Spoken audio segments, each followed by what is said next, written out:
I know how when our skin turns green or when we wear copper or fake jewelry. Watch this. So when you turn green from wearing that necklace or that ring or that bracelet or that watch too long, them earrings, you're exposing your true skin color. So their blood is greenish blue. And that blue blood is one of the most powerful healing bloods in the world. In fact, this is where you get the whole idea of the blue bloods, right? The family lines, the bloodlines, the blue bloods, because that blue blood is the ancient royal blood that human beings used to have before we fell from, fourth density space to third density space that we have today.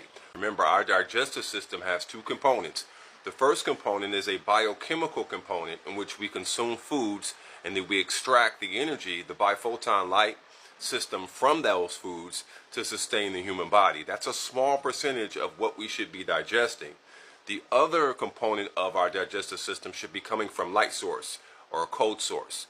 And that's the actual biphotons that are disseminating from the sun directly, going into our mitochondria and being activated by triggering the ATP through the Krebs cycle. So we have two components to our digestive system, but we've been conditioned to believe we just have one. So we're focusing heavily on the overconsumption of food, eating food, but we're not taking into account that we also have to get vitamins, minerals, and nutrients from the sun directly. So because we have fallen from fourth density space into third density space, our blood changed. All right, you need to understand what's going on. Our blood went from a hemocyanin dominant blood type to a iron-based blood type.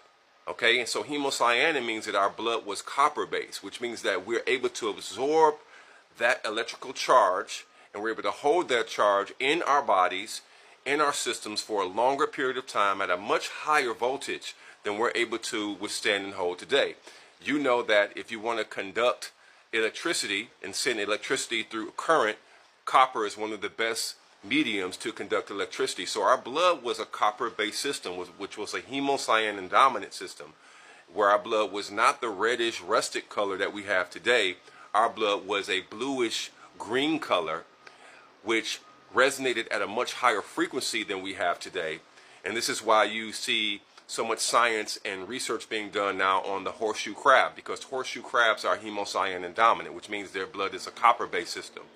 And that blue blood is one of the most healing bloods that we've ever found on the planet.